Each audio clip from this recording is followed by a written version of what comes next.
Hey guys, so my name is Deondra, hence the name of my channel, Deondra.Dev. I'm coming to you guys with the pros and cons for boot camp, college, and self-study when it comes down to breaking into tech and getting into the tech field and gaining the skill set that you need in order to do that. So my first choice for me that I considered was self-study. The reason why is the obvious pros. It's self-paced, self-study. Nobody's telling you, hey, you need lesson 2 done by such and such date. You need to finish this exam. I need to test you on your competency on these 3 points. That's not what's going down. You either know it or you don't, and you're finding the information on your own, and what you decide to pay for as far as resources or even use as far as resources, that's up to you. So for me, that was a pro. Another pro was obviously cost. Like when it comes down to paying somebody to show you these skills, it could get costly. Boot camps can be costly. College can be costly. Certifications can be costly. But when you're doing this self-study journey in order to gain skills, whether it be in data analytics, whether it be in cybersecurity, in coding, anything really, you can control the cost. So if you wanted to learn everything under the sun about data analytics for free, you could do that. Now, it may take some time for you to sort out credible references and information, and even outdated information, because that's another con. That's a con that you have to consider when you're going the self-study route. But another pro, ultimately, to wrap this up, would be cost.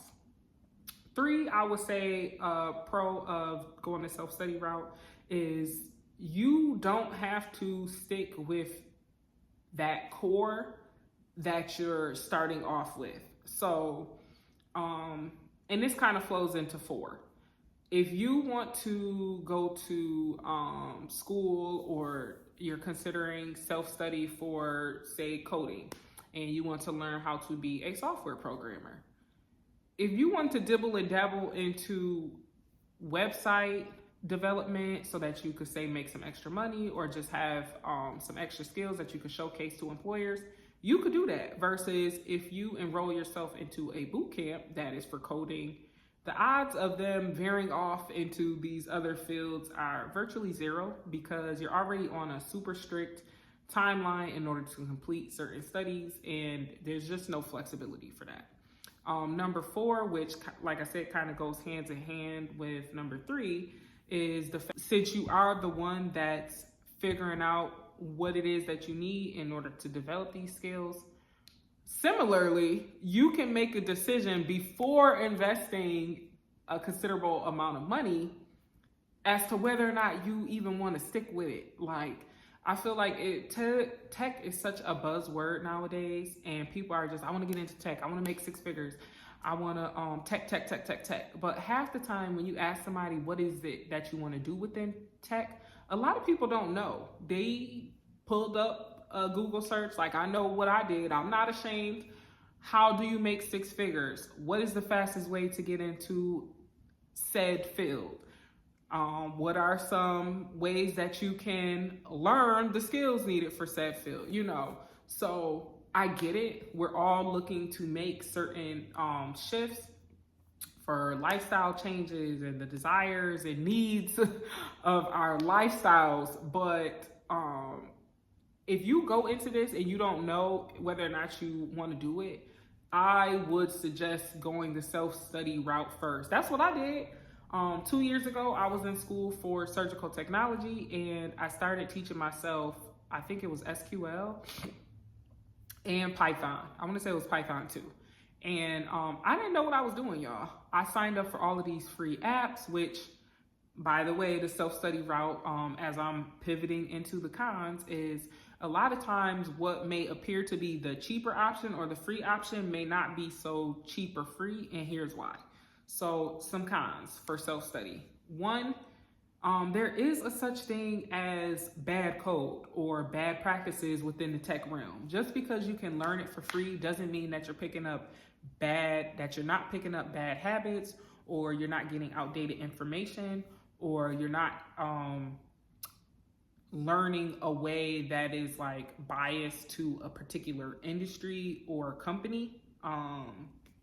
If you know what okay, so just to explain, just in case I'm throwing somebody off here, it is possible to learn, say, the ins and outs of data analytics as it pertains to banking, but then because you got this information from a specific source, say somebody on YouTube that makes videos as in their life of a data analyst at a bank, you may not then necessarily be familiar or comfortable with the skills that you would need to learn to apply to industry-wide, to different other industries.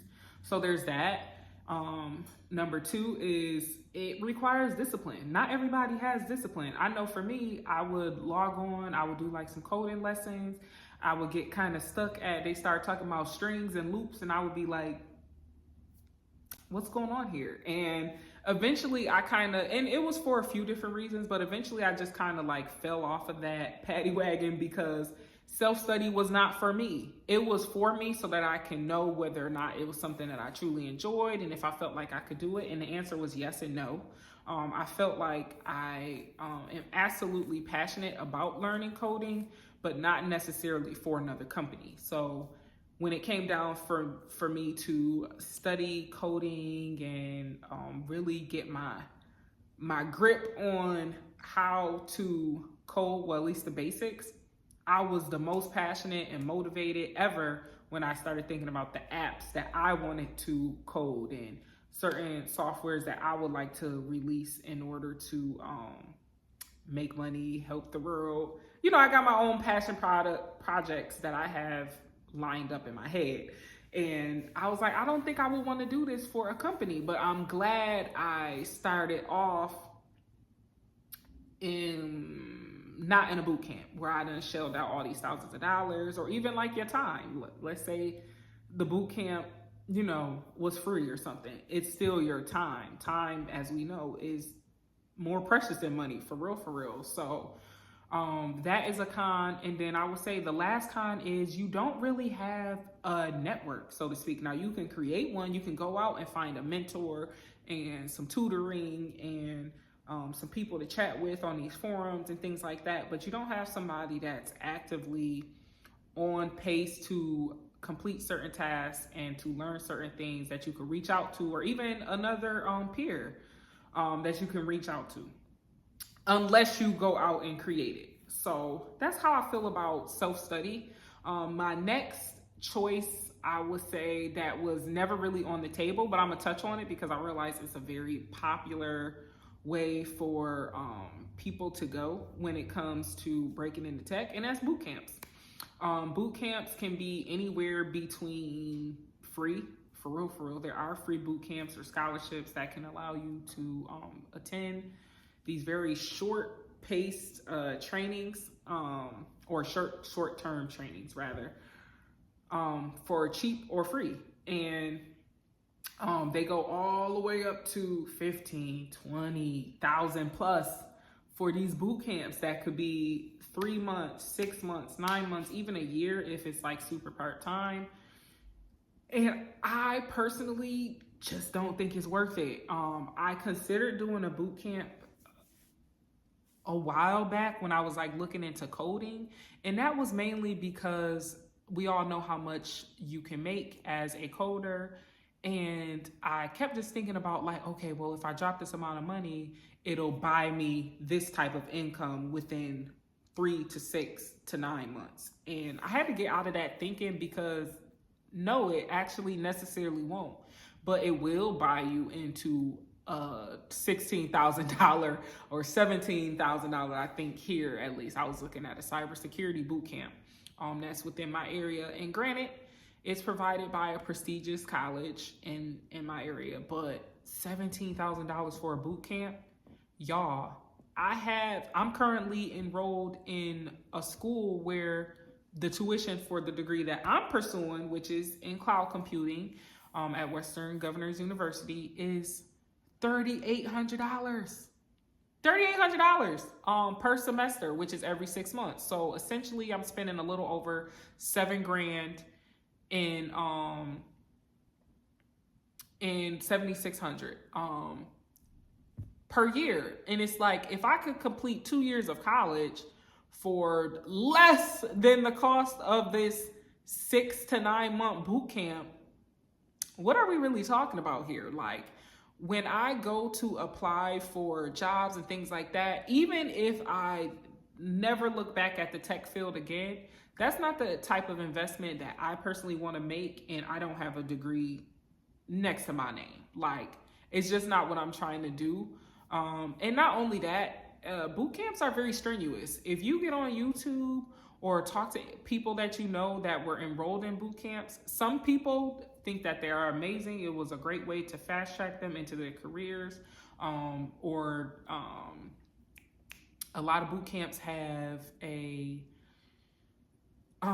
dedication, so to speak, to pairing students and their graduates with employers. So, you know, it's that post boot camp networking that you have like available to you and things like that. But for somebody that's looking to pay all of this out of pocket, and ultimately I want to live a debt-free lifestyle. Like, I want my house paid off, my car paid off. I want all of my essentials to be paid off. And then anything that I'm paying out of pocket, I want to get to a point where I'm paying it out of pocket, but I'm okay with that because it's making me money. Dropping that kind of money for a boot camp, again, the boot camp that I was considering in my area did not seem worth it. And honestly, I'm glad I didn't go that route. I certainly don't want to discourage anybody else from going that route, but that was like my main reason was cost. And then two, having that very strenuous timeline of like completing how to do this, and that by week 1, this, and that by week 2. And then there's a considerable amount of homework that is projects and group projects and things like that that are tied to it. And most boot camps are not self-paced. So for me, I'm somebody that's breaking into YouTube. I am a single parent. I work full time. I provide for me and my daughter solely. And self-paced means everything to me right now. Maybe if I was under different circumstances, I may feel slightly different, but probably not due to the cost. But just like a little tidbit, and I'll be wrapping up about how I feel about boot camps too, is I do feel like the pros are you're struggling together. So like, you're not the only one being thrown into this. And oftentimes there are smaller cohorts than what you will find at a traditional college or like other group settings where you're able to learn these skills. So that is a pro, but it ain't pro enough for me to be spending that kind of money. But like I was saying, boot camps can definitely, I guess my last point is boot camps can fast track your way into the tech space, but just be careful with the amount of money that you're spending on something where you're not getting that official diploma. That's all I'm gonna say with that. My last point being, I ended up going with Western Governors University, which is WGU for short, for a bunch of reasons that I outlined in my last video. For me, I'm finding that as it relates to boot camp versus college, since those are like the formal settings in order to learn tech skills, boot camps typically can't be reimbursed by, as far as tuition reimbursement. That's not really a thing. Some jobs have partnerships with programs and things like that, but outside of those rare instances, jobs pretty much want to pay for an accredited institution to provide you with XYZ courses that lead to a diploma, like point blank. And that's personally my setup that I had, but I had already had it in my head that I was going to school regardless. The pros being cost for me. My school is extremely affordable, $3,800 for my particular program, as I stated before, every 6 months. And it's better than a boot camp, in my opinion, because you can take as many classes as you like outside of the classes that you have to take for a full term. So if 3 or 4 classes is considered a full term, because my particular school is self-paced, if I knock those classes out within a month, I now have 5 more months to complete as many classes as I want at my own pace. And to a certain extent, I can pick my own classes. So there's that. And then college to me opens up way more doors when it comes down to employers. And then for my long-term goal of becoming an independent cybersecurity consultant, I'll be able to say, hey, look, I received my degree at this institution, and it's kind of like a standard understanding of what it is that I know because I did get my degree at this place, versus a boot camp. The knowledge, it just kind of varies from camp to camp to camp to camp. So that's pretty much my rundown on why I decided to go the college route. I do have a video that I uploaded previously to this video that outlines 10 different reasons as to why I decided to ultimately pick my school. Because it's one thing to go to college, but then it's another thing to actually really get into what. But it's one thing to get into what was your decision process that led into that led you to pick that particular college. And yeah, go check it out if you haven't already. But let me know down below if this is something that you feel like you agree with, don't agree with, feel like, listen, I know what you're talking about, but I'm about to do this little boot camp anyways. Like, I get it. We got to do what's best for us. But yeah, that was just my little rundown on why I was pulled towards college. As far as bang for buck, and then the scholarships and things like that I'll be able to take advantage of as I progress more and more into this program. And internships, oh my gosh, before I wrap this video up, in boot camps, there's usually no internships. College, there's so many different internships, and I've even seen remote internships, y'all. So I don't know about y'all, but I know when I go to list the experience that I'm going to get, because I eventually want to take advantage of one of these internships, I'm not going to put internship. I'm going to make it seem like that was work experience, because in a way it is. And that is invaluable when it comes down to pivoting, especially from one field that has nothing to do with tech to another. That's pretty vital. So that's what I'm looking to take advantage of too, since I do have the option to do so as a college student. So yeah, let me know down below how you guys feel about college versus boot camp versus self-study. And I would love to hear some feedback on this, because, not everything works for everybody. You got to do what's best for you. So that's just my little spiel on the 3, and I'm out. Until next time, y'all. Thanks for tuning in today.